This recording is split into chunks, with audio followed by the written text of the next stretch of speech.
Bismillahirrahmanirrahim.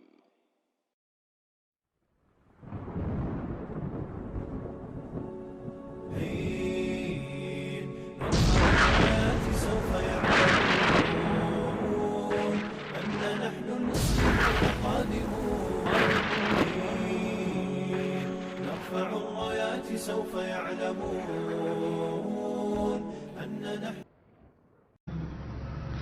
Lah orang-orang Yahudi itu bersembunyi di Palestina sana. Mereka tidak bersuara dan tidak mengibarkan bendera. Akhirnya kemudian Muslim berperang melawan Nasrani dan orang Islam berhasil menyerang orang-orang Nasrani sampai ke jantung kota Eropa sana, sampai dimenangkan kaum muslimin.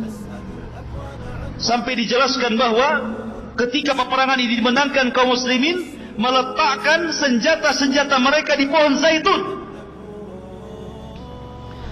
Maka melihat orang Yahudi ketakutan, Dajjal marah.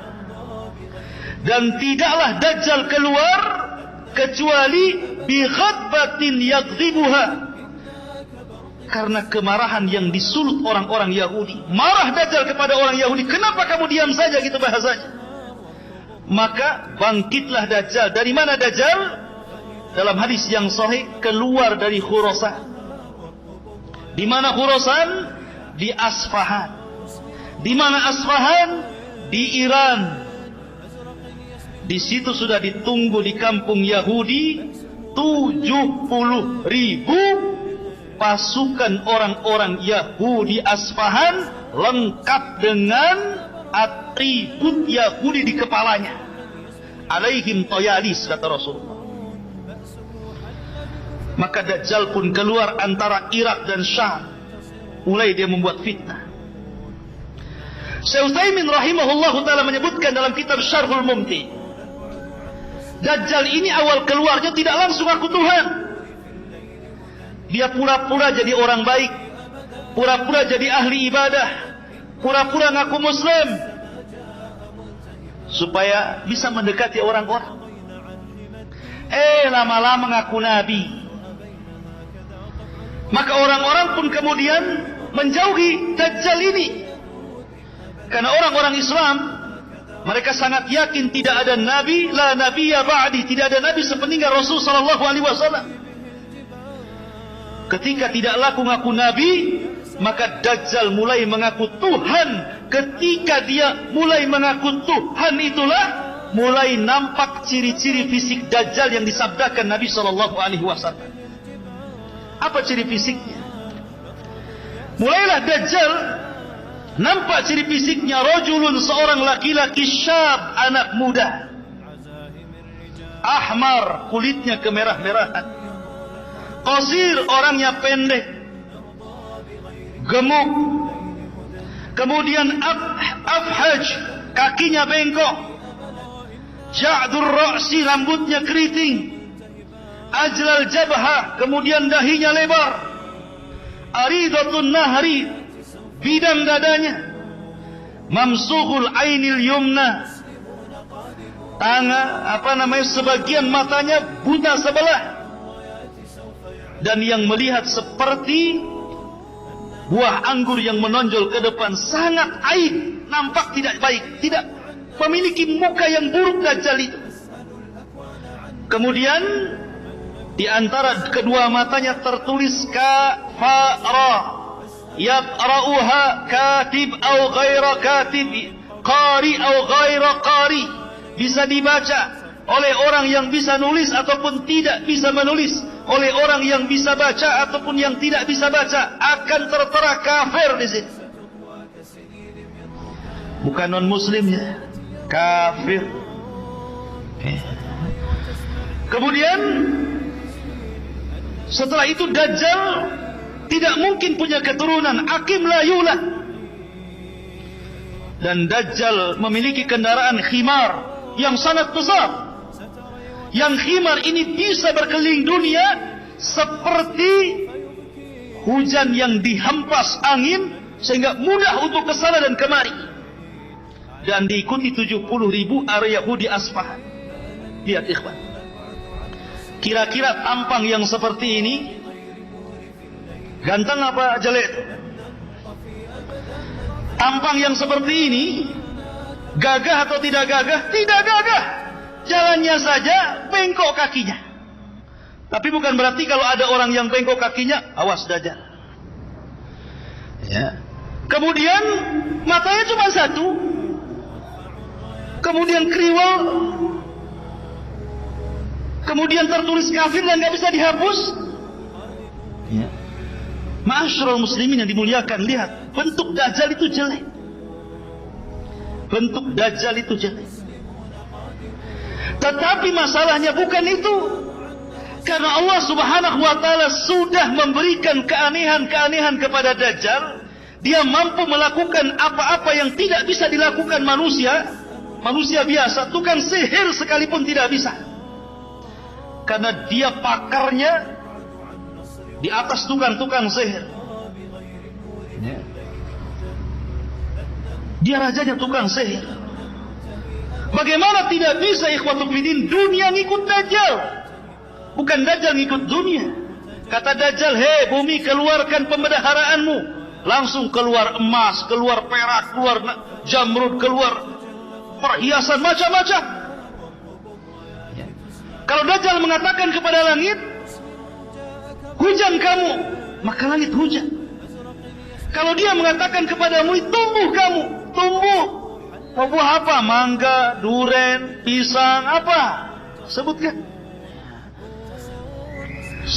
Gimana orang-orang tidak terpikat dengan Dajjal? Walaupun jelek kayak gitu, ya orang-orang tertariklah dengan Dajjal. Maaf ya, apalagi ibu-ibu, itu suka kali sama Dajjal. Ya. Kenapa coba yang banyak nanti di akhir zaman para pengikut Dajjal itu ibu-ibu? Karena kesenangan ibu-ibu itu berbeda dengan kesenangan bapak-bapak. Bapak-bapak itu senangnya cuma satu, perempuan. Makanya kalau dia gabung di grup cerita poligami saja. Tapi kalau ibu-ibu grupnya itu isinya gambar tas, gambar baju, gambar gelang. Ya kan Bu ya? Jarang bilang cerita bapak poligami aja. Marah yang ada. Ya. Artinya kesenangan ibu-ibu itu kepada harta lebih. Makanya terfitnah dengan harta. Apapun yang dimau ibu-ibu sama Dajjal. Mau apa? Mau tas? Merek apa? Semua dikasih. Sehingga karena kejahilannya, karena ta'assubnya, karena mengikuti hawa nafsu dan perasaannya, sehingga para wanita akan lebih banyak menjadi pengikut Dajjal dibandingkan laki-laki. Sampai karena takutnya bapak-bapak kepada ibu, pulang dia. Dicarinya anak perempuannya, dicarinya ibunya, dicarinya saudarinya, dicarinya bibinya. Dirantai. Jangan sampai berjumpa dengan Dajjal. Sampai dirantai. Tapi jangan dirantai dari sekarang ya. Ya. Nanti kalau keluar Dajjal. Ma'asyiral muslimin yang dimuliakan Allah Azza wa Jalla. Tapi di sini ikhwatu fiddin, dengan melihat fisik Dajjal yang jelek itu, Dajjal ini mengaku Tuhan dan diberikan keanehan yang luar biasa. Anehnya, dia tidak bisa menghapus kafir di dahinya. Dia bisa mengatakan kepada langit, hujan kamu, hujan. Bumi tumbuh, tumbuh. Keluar kamu pendarahan bumi, keluar. Setiap datang ke sebuah desa, kalau mereka mau beriman kepada Dajjal, disuburkan, ternaknya digemukkan, kemudian makannya dicukupkan, semua kaya. Tapi dia tidak sanggup menghapus kalimat kafir. Dia tidak bisa menyembuhkan matanya. Dia tidak bisa menyembuhkan kedua kakinya yang bengkok. Dia tidak bisa merubah fisiknya supaya menjadi ganteng, supaya menjadi cantik. Tidak bisa. Kenapa coba? Untuk menunjukkan bahwa tidak ada yang sempurna kecuali Allah. Untuk menunjukkan bahwa tidak ada yang paling sempurna kecuali Allah. dan itu menunjukkan akan keagungan dan kebesaran Allah Subhanahu wa ta'ala. Sehebat apapun makhluk, sesakti apapun makhluk, seluar biasa apapun makhluk, tidak bisa menandingi kekuasaan Allah, kemuliaan Allah, keagungan Allah. Maka siapa yang ingin mengagungkan Allah, lihat kekurangan makhluk. Lihat kekurangan makhluk. Kalau anda ingin mengagungkan Allah, lihat kekurangan makhluk. Baik makhluk itu orang baik, ataukah makhluk itu orang jahat. Saya contohkan, Nabi SAW baik atau jahat? Baik. Tapi Nabi SAW ketika perang Uhud, gigi gerhamnya pecah, berdarah. Kemudian serpihan helm perangnya nancap di pipinya, dalam, sampai yang mencabut sahabat dengan giginya rompong. Ada bekas lukanya Rasulullah. Kenapa Rasul terluka? Kenapa gigi Rasul sampai pecah? Untuk menunjukkan bahwa sekalipun dia Nabi, sekalipun dia Rasul, sekalipun diberikan mukjizat, tetap saja ada kekurangannya di situ. Karena tidak ada yang sempurna kecuali Allah Subhanahu wa ta'ala. Makanya Dajjal itu sangat jelek. Sesakti apapun tidak bisa menghapus kafir di dahinya. Tidak bisa meluruskan kakinya yang bengkok. Tidak bisa kemudian mengobati matanya, untuk menunjukkan bahwa dia adalah makhluk dan di sana ada Khaliq Subhanahu wa ta'ala. Ma'asyiral muslimin yang dimuliakan Allah Subhanahu wa ta'ala, Imam Nawawi rahimahullahu ta'ala ketika menjelaskan kalimat kafara di dalam di dalam jidatnya Dajjal itu kafara gitu ya. Apa kata beliau? Sesungguhnya itu alamat dhahir yang tidak bisa dihapus. Sengaja Allah Subhanahu wa ta'ala tampakkan itu, di mana seorang muslim akan sanggup membaca apa yang ada di jidat Dajjal itu. Baik dia bisa menulis atau tidak, baik dia bisa membaca atau tidak. Tapi orang-orang munafik, orang-orang ahli maksiat, apalagi orang-orang kafir, seolah-olah mereka tidak diperlihatkan kalimat kafir. Lihat, dari sini ikhwatu fiddin, bahwa hidayah itu milik Allah Subhanahu wa ta'ala. Sudah jelas-jelas ada kafirnya, dia tidak mau mengkafirkan Dajjal, malah jadi pengikutnya.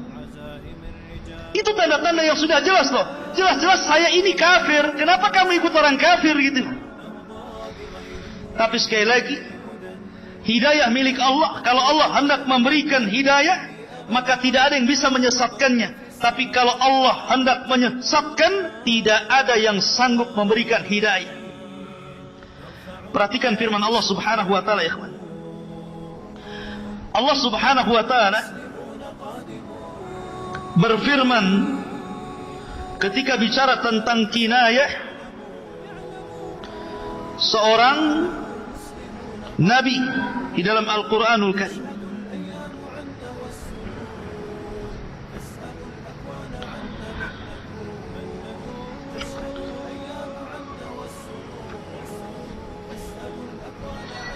Allah Subhanahu wa ta'ala menjelaskan tentang bahwa hidayah itu milik Allah Subhanahu wa ta'ala. Innaka la tahdi man ahbabta walakinallaha yahdi man yasha. Sesungguhnya ya Muhammad, engkau tidak akan mampu memberikan hidayah kepada orang yang kau cintai, karena hidayah itu hanya milik Allah Subhanahu wa ta'ala. Allah yang kasih kepada siapa yang dikehendaki. Dari sini maka, karena hidayah itu milik Allah, maka mintalah perlindungan kepada Allah. Kalau seandainya Allah takdirkan Dajjal muncul, agar kita diistiqomahkan dan tidak mudah goyah keimanan kita. Karena Allah Subhanahu wa ta'ala itu mudah membolak-balikan hati orang. Pagi dia beriman, sore dia kafir. sore dia beriman, pagi sudah kafir. Ma'asyiral muslimin, ini fitnah yang luar biasa. Baik, kita akan urut. Ma'asyiral muslimin yang dimuliakan Allah Subhanahu wa taala. Siapa para pengikut Dajjal? Saya katakan di awal bahwa Dajjal itu akan muncul di Khurasan. Kemudian akan diikuti 70.000 Yahudi Asfahan lengkap dengan atribut Yahudi di kepalanya. Dari situlah mulai Dajjal melanglang buana. Kemudian Dajjal pun mulai memerangi bangsa Arab. Kemudian banyak orang-orang Arab akhirnya ikut Dajjal, orang-orang Arab yang jahil. Banyak yang ikut Dajjal. Kemudian nyasar ke orang-orang Turk. Orang-orang Turk itu orang-orang yang matanya sama dengan mata kita. Kayak orang-orang Asia model-model antum ini. Ya. Jadi matanya sipit, wajahnya bulat gitu. Kulitnya putih. Kan orang-orang Asia. Orang-orang Turk. Kemudian juga orang-orang asing, bukan orang Arab. Kayak kita ini orang asing, bukan orang Arab. Orang asing akan banyak menjadi pengikut Dajjal. Orang-orang Turk banyak akan mengikut Dajjal, termasuk juga para wanita. Saya katakan dari tadi, para wanita akan banyak dan sangat banyak mengikuti Dajjal. Termasuk juga adalah orang-orang yang memang dari hatinya sudah penuh dengan kemunafikan dan kekafiran. Maka mereka akan jadi para pengikut Dajjal. Dajjal ini ikhwatul fiddin kemudian selama perjalanannya 40 hari ini akan membuat fitnah di sana dan di sini. Sebagaimana tadi yang sudah saya ceritakan, dia lewat ke sebuah perkampungan kemudian mengajak beriman. Kalau kampung itu beriman, maka Dajjal menjanjikan tanahnya subur, ternaknya gemuk, kekayaannya ditambah, dan mereka tidak akan kelaparan, dan mereka akan dikayakan. Tapi kalau tidak mau beriman, ditinggalkan Dajjal, tiba-tiba kering kelontang tanah, hilang makanannya, mati tumbuh-tumbuhannya, mati binatang-binatangnya, kelaparan. Begitulah Dajjal. Ya. Seolah-olah di tangannya surga dan neraka, seolah-olah di tangannya air dan api. Padahal itu adalah sihir yang ditampakkan syaitan.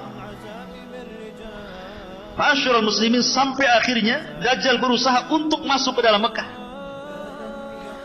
Tetapi Dajjal tidak bisa masuk. Karena di Mekah itu dipagari oleh para malaikat dengan pedang yang terhunus. Maka Dajjal harus melawan malaikat dan pasti akan kalah. Makanya Dajjal kemudian tidak bisa masuk ke Makkah dan Masjidil Haram.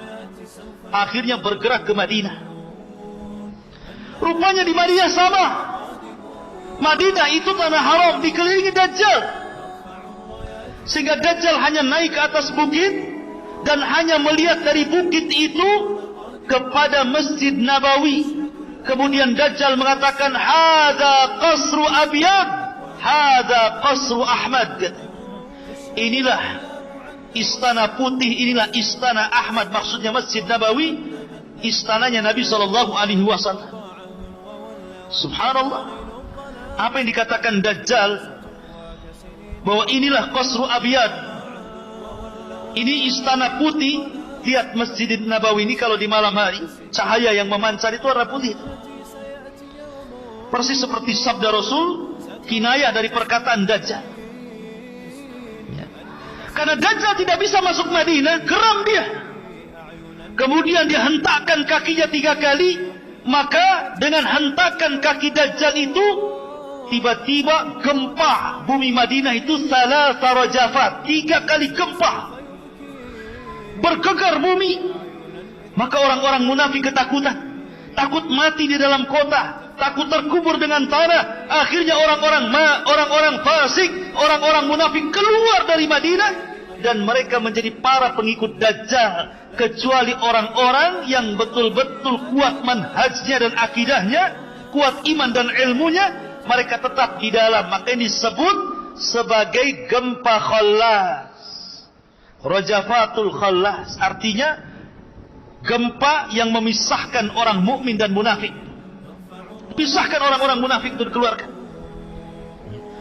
Lah di tengah-tengah Dajjal sedang berbaris dengan pasukannya, tiba-tiba dari arah kota Madinah keluar anak muda. Anak muda ini tidak dikenal siapa dia. Kenapa muncul prediksi bahwa dia sudah lahir? Kemudian anak ini warnanya putih, kulitnya putih, dan dia mengatakan bahwa saya orang yang kelak akan dibunuh Dajjal. Khurafat. Tidak ada hadis yang mengatakan seperti itu. Bagaimana diprediksi anak itu bisa dikatakan anak muda yang akan dibunuh Dajjal, sementara hadis Rasul tidak menceritakan rumahnya di mana, siapa bapaknya, dari desa mana dia. Tidak ada.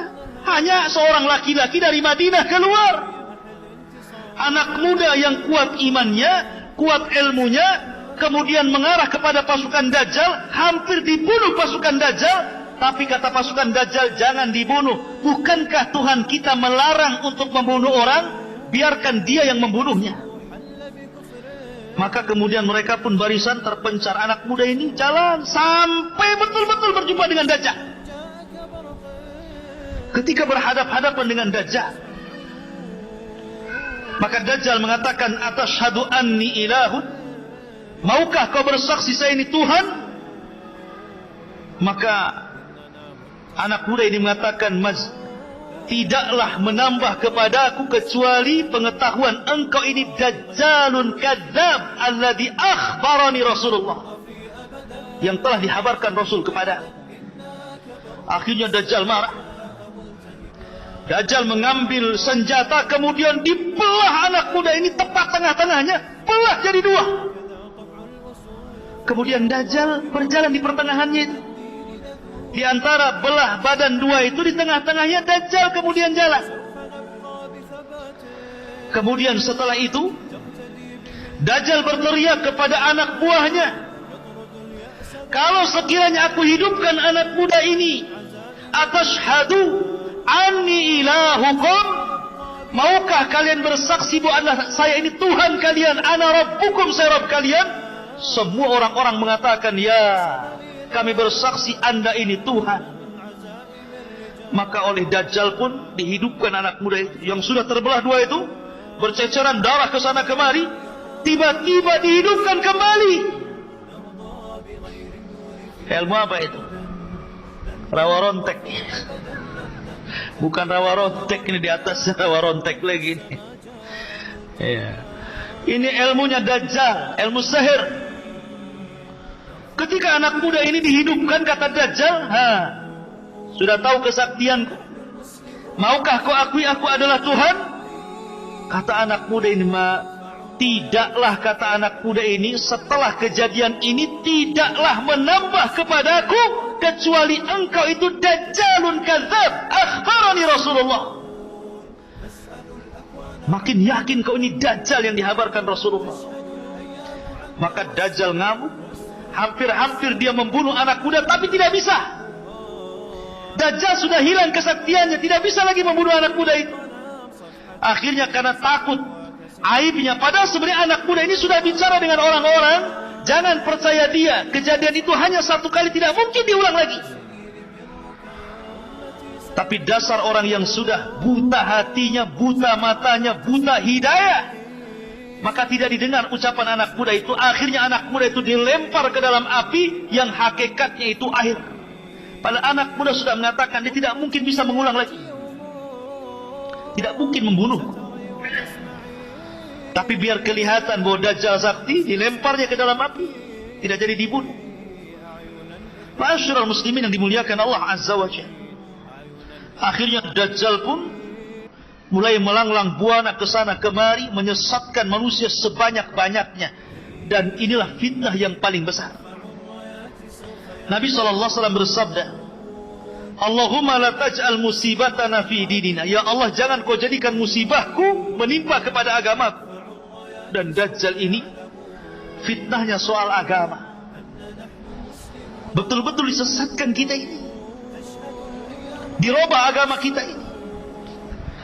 Makanya kenapa wajar kalau para nabi itu sangat memperingatkan umatnya tentang bahaya Dajjal. Nuh mengatakan kepada umatnya, hati-hati Dajjal, hati-hati dengan Dajjal. Nabi Syuaib mengatakan kepada umatnya, hati-hati dengan Dajjal.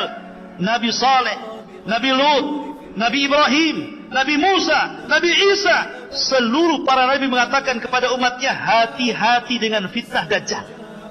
Termasuk Rasulullah. Termasuk Rasulullah. Nabi SAW sangat ketakutan, sehingga Rasul mengatakan kepada para sahabatnya, mundu khalaqallahu Adam ila qiyamis saati a'zam fitnah min fitnatil masihid Dajjal. Sejak Allah ciptakan Adam sampai kiamat dibangkitkan, tidak ada fitnah yang lebih besar melebihi fitnah Dajjal, kata Rasulullah. Akhirnya sahabat ketakutanlah, karena Rasul mengatakan seperti itu. Apalagi Rasul itu kalau cerita Dajjal terus saja bercerita. Kadang di mimbar Jumat, kadang di khutbah-khutbahnya, kadang ketika menasihati dalam peperangan, kadang ketika ngobrol, selalu bercerita Dajjal. Gimana sahabat gak takut? Sehingga sahabat mengatakan, karena engkau selalu bercerita Dajjal ya Rasulullah, hatta dhananna annahu fi ta'ifatin nakhli.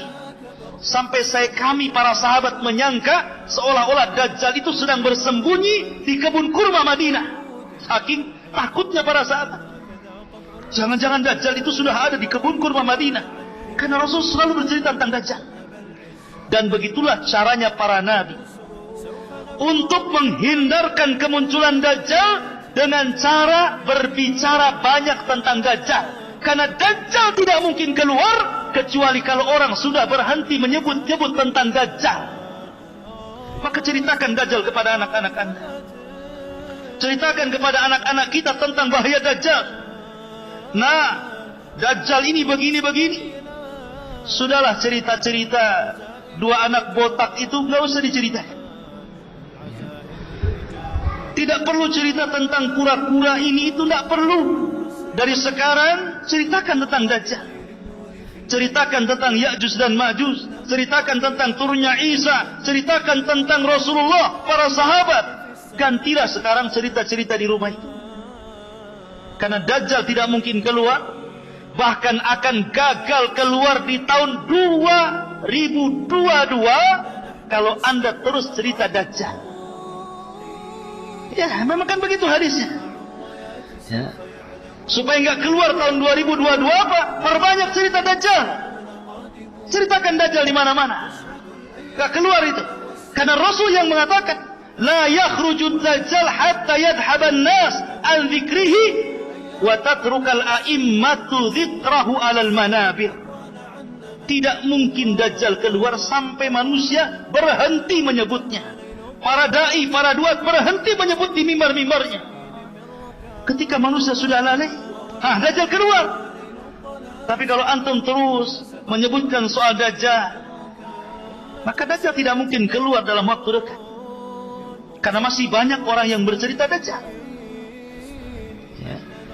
Ma'asyiral muslimin yang dimuliakan Allah Subhanahu wa ta'ala. Dajjal ini sudah ada. Dan sudah ada di sebuah tempat. Tempatnya di mana? Allahu a'lam. Sekali lagi, kalau sudah dikatakan tempat, Allahu a'lam, jangan diprediksi. Karena Nabi SAW ketika ditanya soal tempat, apakah di laut Syam? Oh tidak, di laut Yaman. Apakah di laut Syam? Oh tidak, di laut Yaman. Kata Rasul, oh tidak, bal min kibalil masyriq, ma huwa min kibalil masyriq, ma huwa min kibalil masyriq, kata Rasulullah. Oh bukan laut Syam, bukan laut Yaman, tapi sebelah timur, sebelah timur, sebelah timur. Tanpa menyebut di mana pulau. Pokoknya sebelah timur. Karena hadis yang ada, hadis yang sahih, sekali lagi, Dajjal akan keluar pertama kali di mana? Di negeri yang banyak orang Syiahnya, Iran, Khurasan.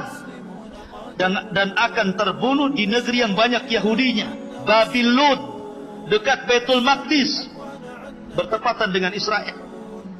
Ya.